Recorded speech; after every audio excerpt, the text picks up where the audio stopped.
I was curious about the phone call from from Coach Pittman, how that went with you, and your agent reached out first. Is that still Russ Campbell? I know that was 12 years ago. No, actually, my agent is Christina Phillips, and she didn't tell me about that. I just learned that today. So, but I appreciate her.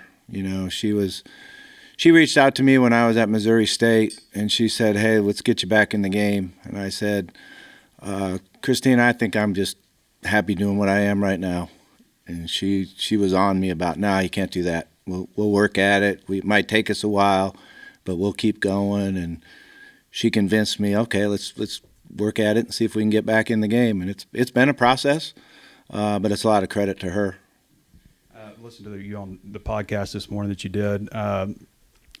You've been going through, looking at players, looking at film and stuff. You seen anything that's jumped out specifically, any players or anything like that? Yeah, I haven't been able to get into it enough, just because also looking at recruits and anticipating portals, and but I've been able to watch some of the individual players, and then I've had guys come in and talk to me, and the names start going, "Who's that now? Who is that again? Who is that again?" So, but it's a process. And did have a good meeting yesterday with the offensive group as a whole, and that was fun. I enjoyed it.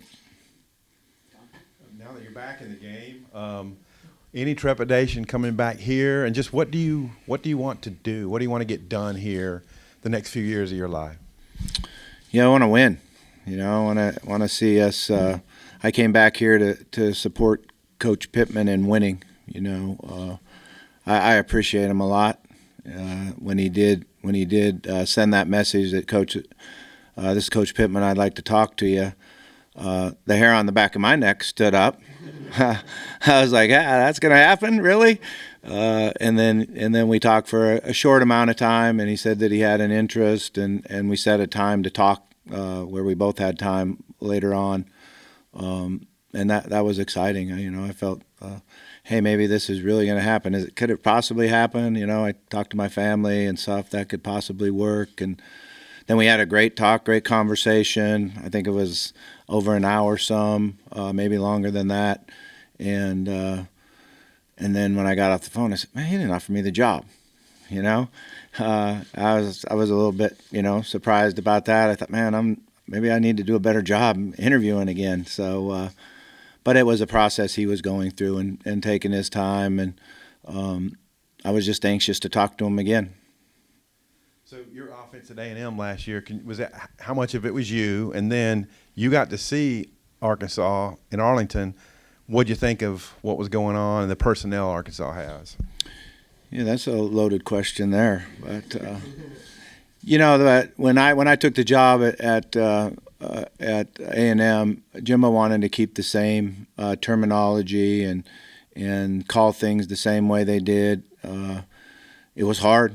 It was hard on me. I was staying up all night. I can remember the first scrimmage. I was up at 2 a.m. in the morning, woke up at 2 a.m. in the morning to get ready to call plays for the first scrimmage, just understanding what the terminology was, what the formation was. And it was it was not only calling the plays different, but the formations, the way they called the formation is probably different than anybody else that I've ever been around.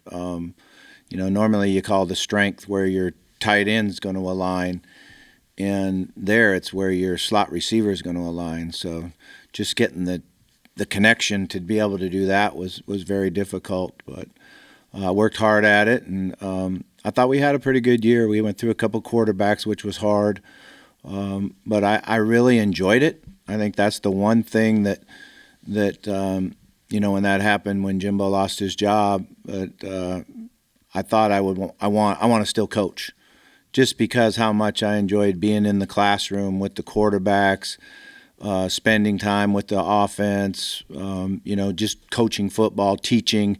It was fun being back in the meeting room and teaching. I started getting in this profession as a teacher. So it was really fun to get back and do that. Reading some of the quotes that have come out since you accepted the job, you've talked about always wanting to come back and this being a dream. I'm just curious, was there ever a time since you left where maybe there was some anger towards this place, and when did that anger maybe turn into a desire to return? No, there never was any anger at all. I was always a Hogs fan. I watched. People would ask me, "Are you going to watch the game? Are you going to watch them play?" And I watched as many games as I could. I cheered for them. I rooted for them. Loved the players. Coach, I know you returned to the Little Rock Touchdown Club a few years back, and it was well received and everything. But could you have ever imagined at that time? You said you always loved the Hogs. Could you have imagined getting this opportunity to come back and coach like this?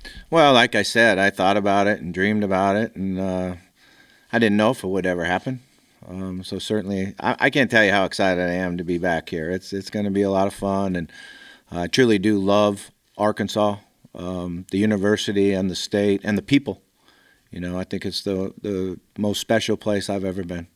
And you mentioned getting to kind of see some of the individual players that Arkansas has on the roster. I know it's still a fluid situation, but given your history, I was wondering about if you had any particular thoughts on the quarterbacks that Arkansas has here, Jacoby Criswell, Malachi Singleton, if you've had a chance to look at them and see what you thought about them. Yeah, I've had a chance to watch their video and see, some of their practice video, some of their game video, and see things that they can do. And obviously, you like the talent that you see there, arm strength and mobility and different things they can do. You really don't know a lot until you get out on the practice field and start practicing with them. So we'll look forward to that. And the rules are of such now where we have time to meet with them when we come back from Christmas and get in the classroom with them. So it'll be fun to see how much they understand about the game of football. Bobby, last night, 20,000 people, yelling your name. I mean, how does that make you feel? It was exciting. Yeah, I felt good about it. And again, I got to say it's a credit to Sam, to be able to bring me there and allow that to go on. I think it's just a credit to him.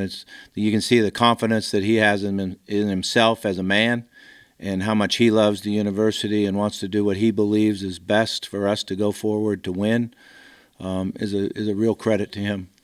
It's been over 10 years. How are you different now than you were in 2011? Yeah, I mean, everybody's different, that, and you're different than you were back then. So hopefully I've grown as a coach, as a teacher, as a husband, as a father. I believe totally that I have. But hopefully I'm better tomorrow than I am today. Bobby, I remember going to the groundbreaking for the Smith Center. I think it was maybe a Friday before a home game, but you never got to get in that building. I assume you've been in there now. Just kind of, what's your thoughts on that building and finally getting to work in there? Yeah, it was fun to walk through it and see it. And yesterday I took my own tour, I guess. Rounded up one of the young guys and said, "Hey, take me through the building here and show me it around." So it was exciting to see it. They certainly did a good job with it, and it'd be fun to start working in there. And have you decided if you're going to be on the field or in the press box? I haven't even thought about it.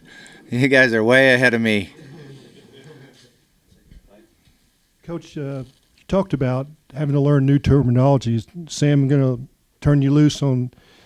You call yeah, it what we talked want? about was be able to come in and run the offense and put the offense in and do that. And one of the things I've learned throughout my career is that you utilize everybody and you try to get everybody's input. And certainly I want to see the assistant coaches have their input. And when I interviewed with Coach, we talked about certain things. If he walked in the room and asked me about this, asked me about that.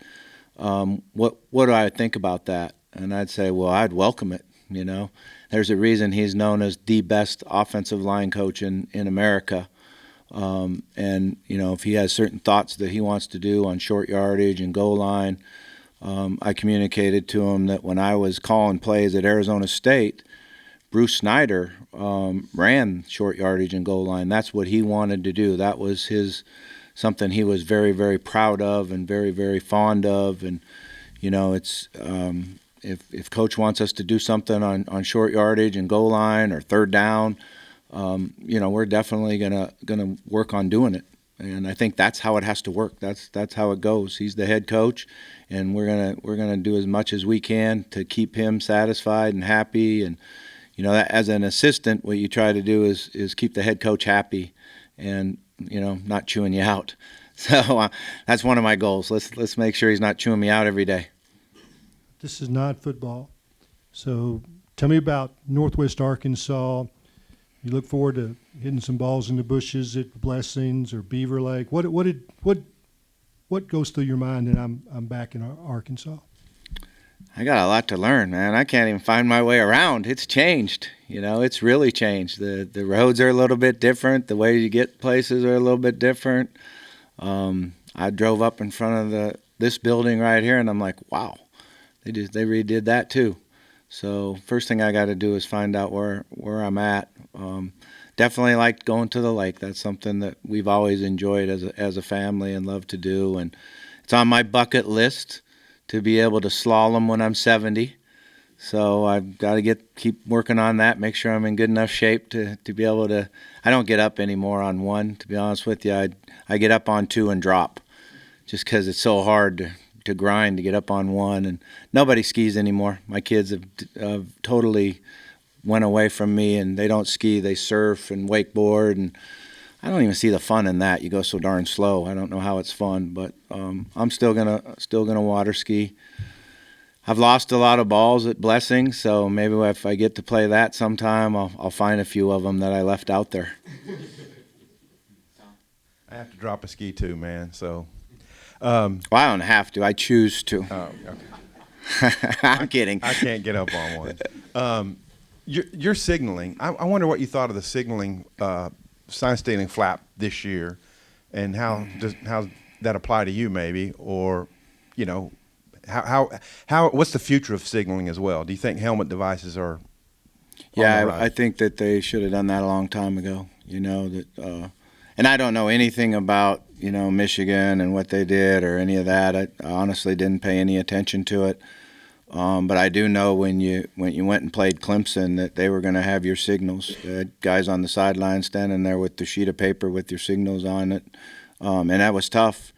And the SEC and the ACC and have talked for years about putting the piece in the ear, and one of the issues that you always have in the NCAA is everybody has a vote. So there's a lot of schools that play football that can outvote the major conferences that don't have the money for that technology to be in their helmets. So that's why they got to do something about it. But it's become more and more relevant throughout the years that I've been in about people stealing signals and calling defenses and offenses that way. Speaking of money, your thoughts on Arkansas Edge and how that might help you in the portal and things like that. Yeah, I got some reading up to do on that. I've been kind of in a whirlwind, so I haven't even been able to check up. I know Coach told me that he was excited about the new NIL deal that's going on, and at A&M, the assistant coaches knew nothing. We weren't involved in any part of the NIL. I didn't know what anybody on the team got or didn't get, so I haven't paid enough attention to it yet. I got some work to do. Remember that 08 LSU game where you guys threw deep in a short yardage situation, and you were like, well, this is the last time their corners are going to be cheated up on us. And you've always kind of done stuff like that, like maybe not even so much just about the plays that you're calling, just about when you call them and your feel and stuff. What has changed the most about your offense since you were here last? I honestly don't think a lot has changed, simply because I don't think it's about plays. I don't think it's about what you do. I think it's about how you use the players that you have. How you get the ball to a Jarius Wright, Joe Adams, how you get the ball to Dennis Johnson, and how you work, the different situations of the game. And so what I love to do is utilize players and then be really good at the situations of the game, and the players really understand what we're going to see in third and short, what we're going to see in fourth and short, and what we're going to see in the red zone, or what blitzes they run from the 15-yard line in, and get everybody on the same page, and then practice the heck out of it. And then when you're on the left hash, 35-yard line, 1st and 10, you want to take a shot at the end zone, everybody knows what we've done, what coverage we expect, and then what to do if we don't get that coverage. Or what are you going to do on 4th and 1, left hash, game on the line. We ran the ball the previous 2 times, got knocked right in the mouth, so let's give us a little play action in there and see if we can get it. So I kind of like to really work on situations and players. We saw your messages after Ryan Mallett's passing, and I know you loved him. And I always remember also people used to say that Ryan Mallett was the perfect quarterback for your system. And then you went to Louisville and you had Lamar Jackson, and I was thinking, well, what's Lamar Jackson then? What kind of quarterback do you like? I mean, and Tyler Wilson was a different quarterback for you. What type of system, quarterback, I guess, in your system would you like to have the most? Yeah. I mean, Ryan was pretty perfect because Ryan was as smart as you could possibly be. He understood the game. He understood his players around him. He understood when you made a call what you were thinking. He was really a guy that you could anticipate what he was going to do. When you saw the coverage and the play called, he would probably go the way he did in practice. Lamar was the same way. Lamar was a guy that really studied the game plan, really knew what he wanted to do, what we wanted to do as a staff. Both of them could get you out of a bad play. You're not always going to hit the call as a play caller, and you can be really, really aggressive when your quarterback can come out there and say, oh, yeah, this play action isn't going to work because they're blitzing 2 guys off the left side, and change the play or the protection for you. And that's what those guys allowed you to do. You could just, call it up and have a lot of freedom in your thoughts of being aggressive, and then if it wasn't worth a darn, they can get you out of it and get from a bad play into a good play. And the freedom they give you as a play caller really helps. 2 more, Brett. Coach, I noticed I couldn't help. You got a little emotional when you're asked about why this is like a dream, and you said you love this state. Expand on that. Why is that? Why is that? It's obviously more than just a job, isn't it? Yeah, I think the relationships that I was able to have and make and then even continue after I left, was something that's always been special. Obviously, that some people are concerned and say maybe you don't deserve a second chance with the university. What do you do? I've been told winning cures all ills, but it seems like there's more than that. What do you say to that? Yeah, I'm kind of on the I'm not really sure what words to use on it, but my beliefs are that it's okay for people to disagree, have different thoughts, have different opinions. There's no ad will to it. Nobody should have that. I grew up where this is in the United States of America, and everybody can have their own thoughts, their own religion, their own feelings on everything. And you know what? That's okay. We don't have to do anything about it. There isn't going to be anything done about it. That's just how it is. And I think that's one of the greatest things about a football team is guys come from everywhere, every different walks of life, different colors, different religions, and then you come together and you love each other and you go out and compete hard together and give each other a chance to win. So I don't have any ill feelings towards anybody that disagrees, or I just wish it was that way for everybody. Last one, John. Top priority, winning. Winning is the end result. Winning is the end result of doing everything right. So the top priority is to teaching the players, teaching them not only the playbook, but how to compete, how to be tough, how to have passion. It's different now than it used to be because you have a shorter window to do it. With the NIL and the transfer portal and all that, you used to be able to build it for a year, 3 years, and that's what we had. We had those guys that were together, grew up as little kids, got beat up on when they were freshmen. I remember Joe Adams saying, they're just not beating us, they want to kill us. And 2 years later, he was like, that's what we're going to do to everybody. But now you don't have that window. Now you got to do it in a shorter period of time. So it's just a different challenge that you have to attack. Coach, so a lot of the former players that you had here at Arkansas post on social media, they're all excited and approved. Have you had any comments, text messages from former players that are here, and what have those comments and conversations been like? Yeah, I've had a lot, so it's pretty cool. It was fun when we came here and played. I got into the locker room, and all of a sudden I got out of the shower, and there's Joe Adams and Colby Hamilton standing there. I said, how did you guys get in here? You know, they snuck in the locker room to say hello. So it's been pretty cool. Coach, appreciate you. All right, thanks, guys.